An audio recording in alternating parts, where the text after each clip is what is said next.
성도님들에게는 특별한 사람, 특별한 존재가 있으십니까? 특별한 사람, 특별한 존재라고 한다면은 흔히들 연인이나 배우자를 떠올리기 쉽습니다. 하지만 조금 더 넓은 의미에서 보자면은 부모님이나 자녀도 특별한 사람이 될 수 있습니다. 아니면 자신에게 특별한 교훈을 준 선생님이나 힘든 시기를 함께 겪어온 친구가 특별한 사람이 될 수도 있을 것입니다. 만약 저를 예로 든다면은 함께 격려하며 신앙생활을 해온 친구들, 제가 바른 신앙으로 성장할 수 있도록 이끌어주신 은사님들과 선배님들, 신대원에서 함께 동고동락하며 지내고 있는 동기들 등등이 있을 수 있을 것입니다. 이렇게 보니 저에게는 참 많은 특별한 사람이 있다라는 생각을 이 설교문을 준비하면서 하게 되었습니다. 하나님께서도 이 땅에 많은 것들을 창조하셨지만 단 한 존재를 특별한 존재로서 창조하셨습니다. 바로 사람이 그 특별한 존재입니다. 하나님께서는 다른 피조물을 창조하실 때 찾아볼 수 없는 특별한 일을 이 사람을 창조하실 때에는 하셨습니다.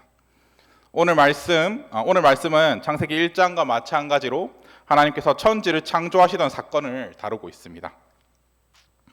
하지만 창세기 1장과는 약간은 다른 관점에서 천지 창조 사건을 다루고 있습니다. 창세기 1장은 창조주 하나님께 초점을 두고 있다라고 한다면 창세기 2장은 이 땅의 아담을 중심으로서 천지 창조의 사건을 다루고 있습니다. 하나님께서 사람을 만드실 때에 어떻게 특별한 존재로 만드셨는지 오늘 말씀을 통해 알아보고자 합니다. 먼저 하나님께서는 사람을 만드실 때에 특별히 사랑을 받은 존재로서 창조하셨습니다.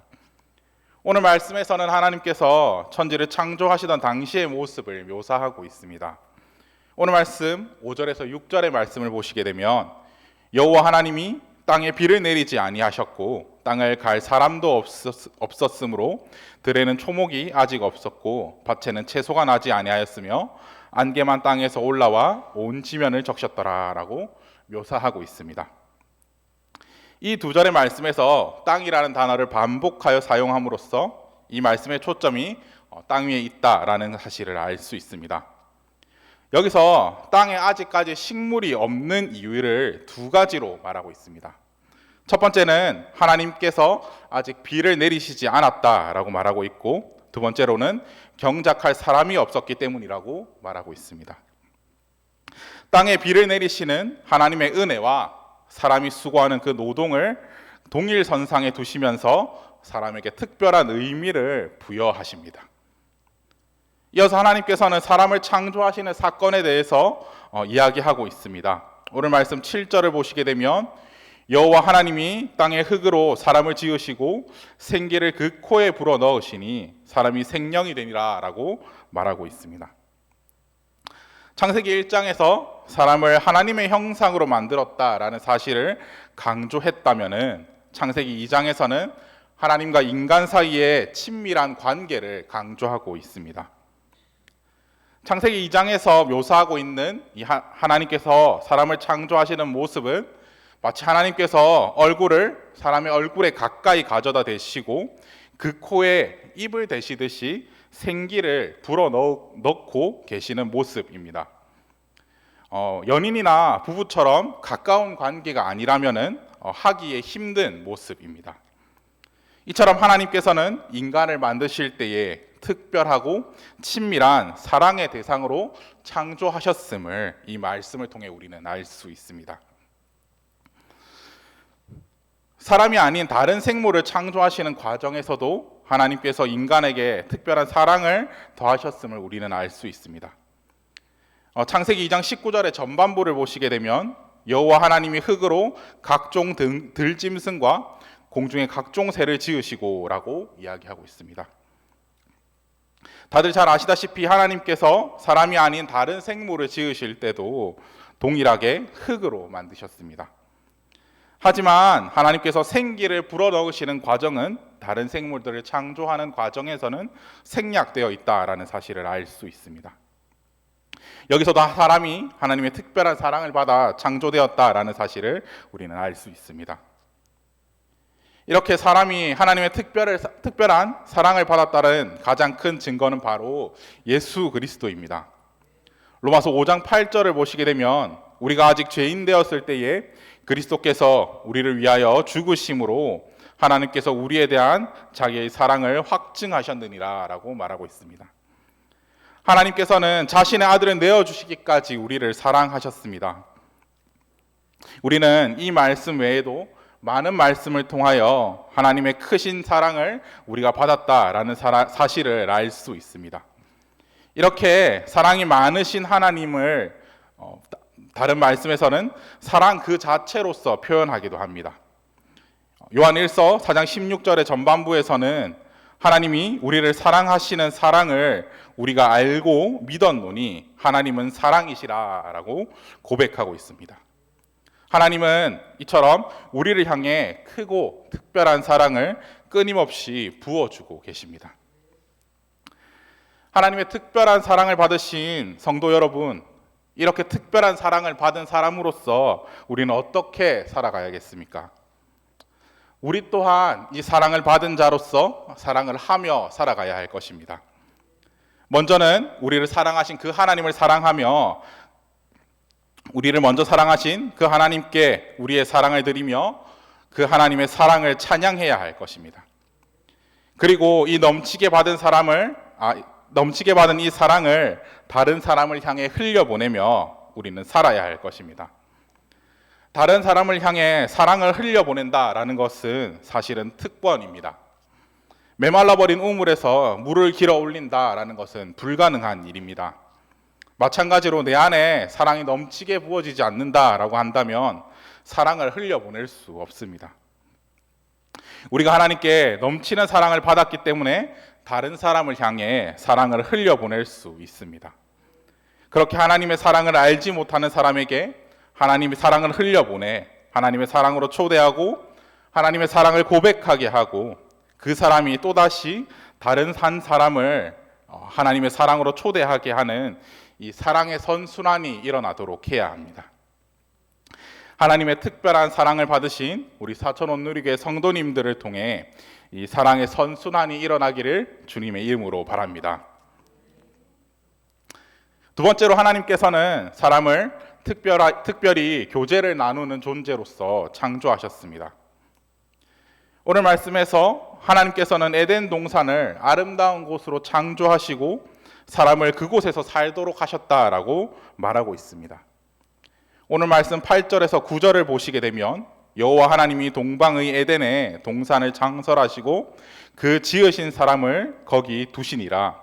여호와 하나님이 그 땅에서 보기에 아름답고 먹기에 좋은 나무가 나게 하시니 동산 가운데에 생명나무와 선악을 알게 하는 나무도 있더라라고 말하고 있습니다. 이 부분에서 다른 신화의 신들과 하나님이 구분되신다라는 것을 우리는 알 수 있습니다. 다른 신화나 이야기 속의 신들은 자신들만을 위한 파라다이스를 만들거나 사람이 죽은 후에나 그곳에 갈 수 있도록 파라다이스를 만들고 그것에 대해서 이야기하고 있습니다. 하지만 하나님께서는 아름다운 파라다이스 에덴 동산을 만드시고 그곳에 먼저 사람을 두십니다. 하나님께서는 그렇게 사람을 에덴 동산에 두시는 것으로 사람과 교제를 나누시고자 하십니다. 오늘 말씀 15절을 보시게 되면 여호와 하나님이 그 사람을 이끌어 에덴 동산에 두어 그것을 경작하며 지키게 하고 라고 말하고 있습니다. 여기서 두다라는 이 말은 안식하다라는 의미가 있습니다. 하나님께서는 에덴 동산에 사람을 두시며 그곳에서 참된 안식을 누리도록 하셨습니다. 그리고 그곳을 경작하며 지키도록 하셨다라고 말하고 있습니다. 이 경작하며 지킨다라는 말을 성막에 대한 말로 바꾸어 보게 되면 섬기며 지킨다라는 의미가 있습니다. 에덴 동산은 그 자체로 성소의 의미를 가지고 있습니다. 성소는 하나님께서 임재하여 계시는 곳이고 제사를 통하여 교제를 누리는 곳입니다. 하나님은 이런 성소와 같은 에덴 동산에 사람을 두시고 섬김을 받으시며 교제하고자 하셨습니다. 이렇게 하나님께서는 사람을 특별한 교제를 나누는 존재로서 창조하시고 계십니다. 창세기 1장에서 사람이 하나님의 형상으로 창조되었다라고 말하고 있습니다.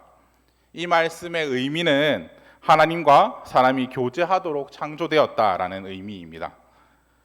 하지만 하나님과 교제하기 위해 창조된 이 사람은 죄로 인하여 그 교제가 끊어지게 되었습니다.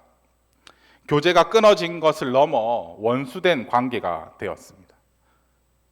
그 원수된 관계, 끊어진 교제를 회복하기 위해 그리스도께서는 이 땅에 오셨습니다. 에베소서 2장 14절을 보시게 되면 그는 우리의 화평이신지라 둘로 하나를 만드사 원수된 것 곧 중간에 막힌 담을 자기 육체로 허시고 라고 말하고 있습니다. 이렇게 그리스도를 통하여 하나님과 회복된 관계를 누리게 되었고 우리는 다시 교제하게 되었습니다. 이 하나님과의 교제는 하나님과 개인의 교제로서 끝나지 않습니다. 이 교회를 통하여 성도의 교제를 누림으로써 더 풍성한 교제로 나아가게 됩니다. 요한일서 1장 3절을 보시게 되면 우리가 보고 들은 바를 너희에게 전함은 너희로 우리와 사귐이 있게 하려 함이니 우리의 사귐은 아버지와 그 아들 예수 그리스도와 더불어 누림이라 라고 말하고 있습니다. 이렇게 우리는 예수 그리스도를 통한 하나님과의 교제, 더 나아가 성도의 교제를 통하여서 더 풍성한 교제를 누리는 존재로서 창조되었습니다. 사랑하는 성도 여러분, 우리를 특별한 교제의 자리로 초대하시는 하나님과 그 특별한 교제를 누리셨으면 합니다. 우리가 살아가는 이 시대에서 하나님과 교제는 예배를 통하여 이루어집니다. 하나님께서는 우리를 교회로 불러 모으십니다. 그리고 설교 시간에 선포되는 하나님의 말씀을 통하여 우리에게 말씀하십니다. 그 선포되는 하나님의 말씀을 들은 우리는 찬양과 기도로서 하나님께 화답합니다.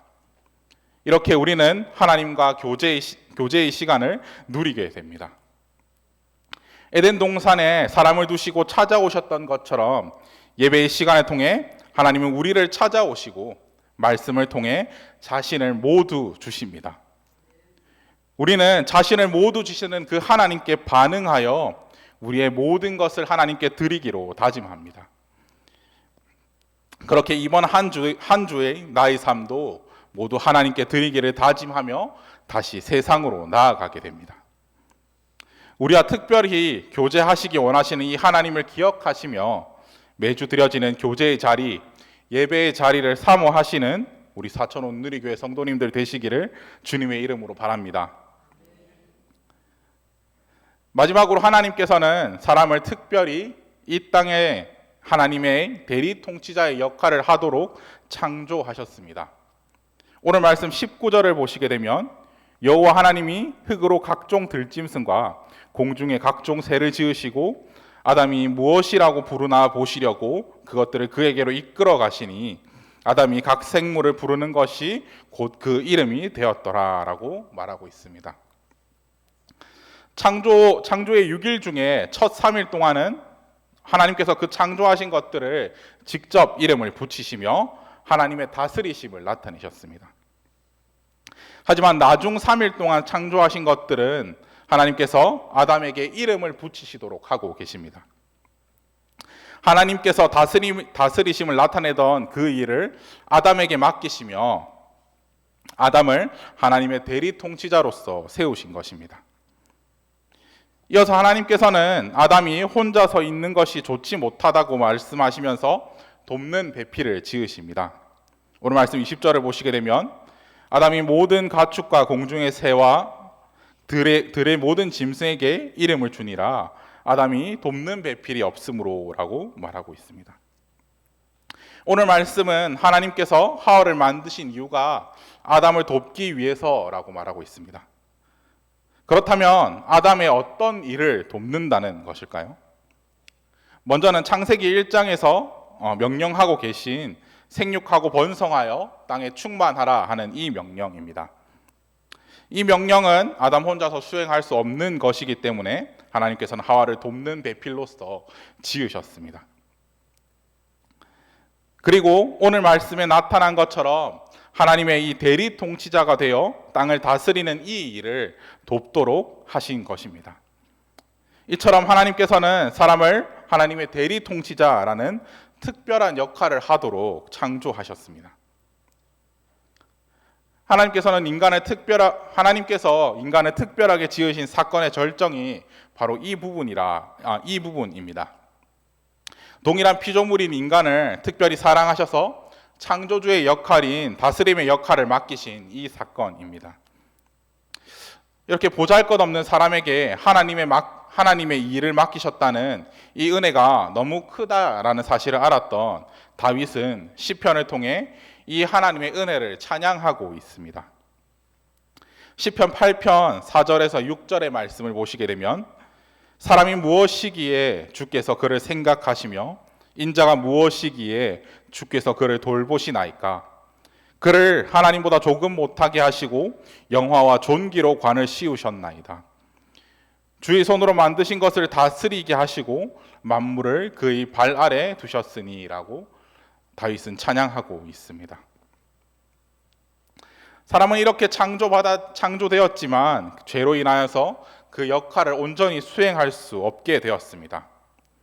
때문에 예수님께서는 이 땅에 오셨고 십자가의 죽으심으로 다스리시는 분이 되셨습니다.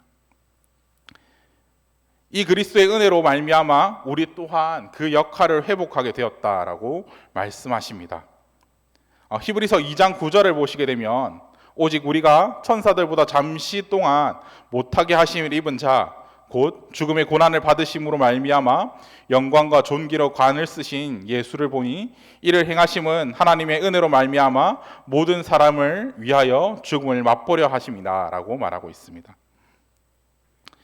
이렇게 예수님은 하나님의 다스리심을 자신의 삶을 통하여 나타내셨고 이제는 우리에게 그 다스림의 일을 나타내며 살아가도록 하고 계십니다. 그렇다면 하나님께서 다스리신다는 그 모습은 어떤 모습일까요? 하나님의 다스리심은 아마도 정의와 공의로서 말할 수 있을 것입니다. 언뜻 비슷해 보이는 이 두 가지는 약간의 차이가 있습니다. 성경에서 말하는 정의는 사람 사이에 바른 관계가 이루어지는 것을 의미합니다. 부모와 자식의 관계, 남편과 아내의 관계, 주인과 종의 관계, 친구와 친구의 관계가 선하고 바르게 세워져 가는 것이 정의라고 말합니다. 그리고 성경이 말하는 공의는 공정한 재판을 의미합니다. 사회적인 법과 시스템이 시대의 약자를 보호하고 억울함이 없도록 하는 것이 공의라고 이야기합니다. 우리는 이 땅에 하나님의 정의와 공의가 이루어짐으로 하나님의 다스림을 나타내야 합니다. 내 주변의 관계들을 바르게 세워감으로써 하나님의 정의를 나타내고 이 시대의 약자를 돌아보며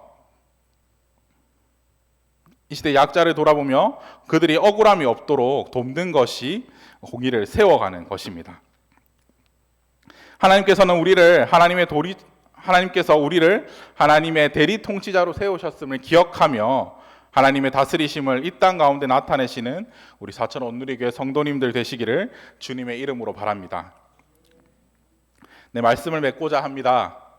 먼저 하나님께서는 우리를 특별한 사랑을 받은 존재로서 창조하셨습니다. 더 나아가 자신의 아들을 내어주시기까지 더 큰 사랑을 부어주셨습니다. 우리는 하나님께 넘치는 사랑을 받은 존재로서 하나님을 사랑하며 우리의 이웃을 향해 사랑을 흘려보내는 사람이 되어야 할 것입니다. 이 넘치는 사랑을 받은 사람의 특권을 누리셨으면 합니다. 둘째로 하나님께서는 사람을 특별히 교제를 나누는 존재로서 창조하셨습니다.